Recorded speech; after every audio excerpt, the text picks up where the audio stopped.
All right, let's jump straight into this explainer. Today, we're building on bedrock.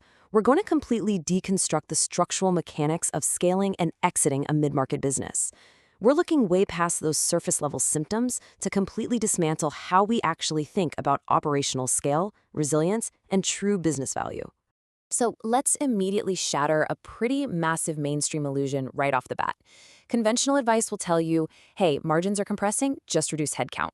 But here is the structural reality. Reducing your headcount without actually fixing the process architecture mechanically accelerates your operational dysfunction. It's kind of like trying to fix a major plumbing leak by just telling people to mop the floor faster. If you cut staff, you are literally forcing fewer people to navigate the exact same broken system. It's a pure causal mechanism of failure. Output drops way faster than your costs do simply because the structural friction in your workflow remains entirely untouched. And this brings us to a frankly brutal mechanical truth about value creation. A business that cannot operate without its founder is a business. It is a high-paying job with a logo. Buyers, you see, they do not purchase heroic effort. They purchase transferable systems. If the ongoing success of your operation relies entirely on you swooping in every day to save the day, well, you haven't really built a resilient asset. You've just built yourself a very demanding job with a structural dependency. Okay, moving into section 1, the cosmetic fix fallacy, symptoms versus architecture. Here, we need to draw a non-obvious but absolutely crucial distinction.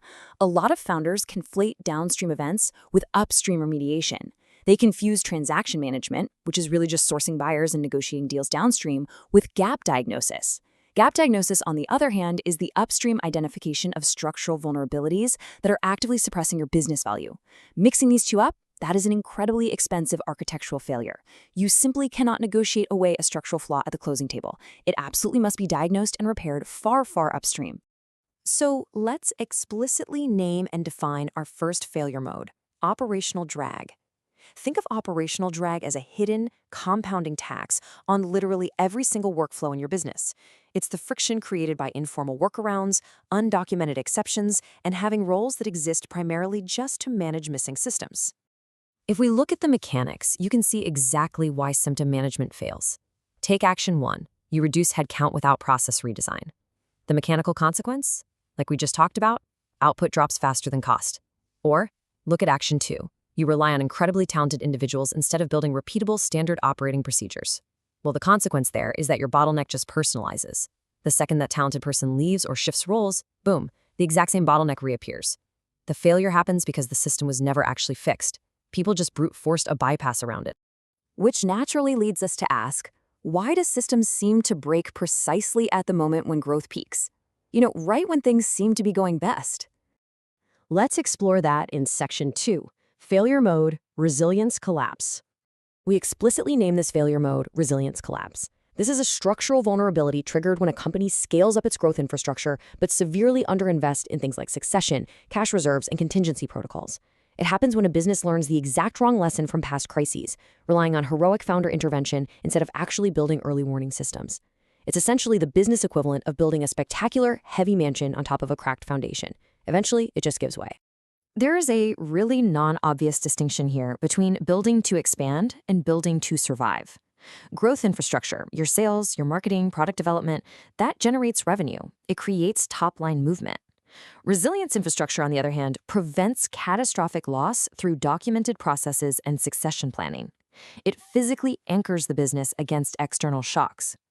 Over-indexing on growth while completely ignoring resilience, that is a mechanical recipe for structural collapse. Let's actually trace the physics of this failure step by step. Step 1, a trigger event occurs, like a key executive suddenly departing. Now, that is just the trigger. The real crisis is step 2, where an underlying structural gap is suddenly exposed. And because that void was left unaddressed, we hit step 3, cascading operational degradation that infects downstream departments. The damage spreads like wildfire simply because the process architecture was never properly isolated and secured in the first place. And that cascades right into section 3, failure mode owner dependency. Let's talk about the founder dependency trap. This is the severe valuation discount applied when critical decisions, client relationships, and institutional knowledge are physically concentrated in a single, non-transferable individual, usually the founder. If you control everything, your underlying asset is actually worth less. Why? Because a buyer would merely be acquiring a massive structural dependency that they'd then have to painstakingly unwind. Remember, value is derived from transferability. To dismantle this trap, we need to locate exactly where decision-making authority must be structurally severed from the founder. If this observable condition holds, say you, the founder, are accountable for routine operational decisions, then you must execute this structural action. Delegate via a formal RASI matrix and externalize that knowledge. Or if the founder is the primary relationship for key clients, the structural rule is to introduce new, trusted liaisons well in advance of any transition. You've got to physically rebuild the workflow so it routes around you, not through you. Now that we know what's broken, let's look at Section 4, Conditional Rules for Repair.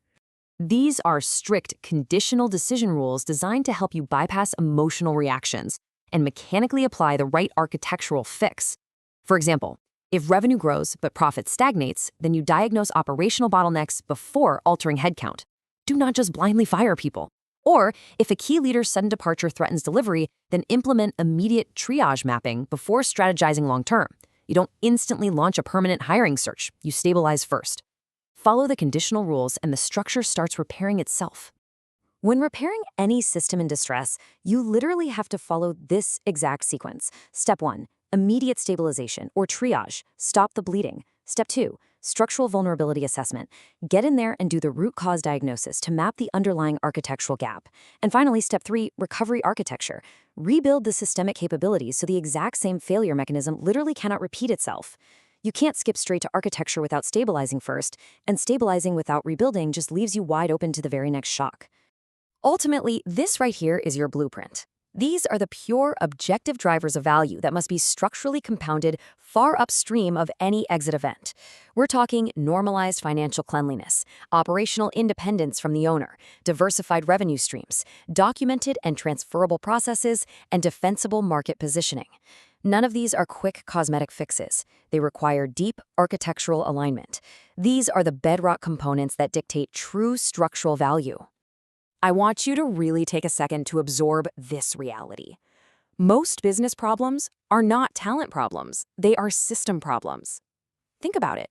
If your team is working relentlessly, giving it absolutely everything, but your results are totally flat, the bottleneck is not a lack of talent. It is undeniably a failure of systemic design upstream. People can only ever perform to the limitations of the structure you place them within. So let's leave you with this final diagnostic test to evaluate the true bedrock of your own organization. If you stepped away for a sustained period today, would your business mechanically compound its value, or would it immediately stall? Take a hard, honest look at your architecture. Have you built an entity that mechanically drives its own compounding value, or did you just build yourself an incredibly complex, fragile job? Focus on your structure, fix the upstream gaps, and let's start building on true bedrock.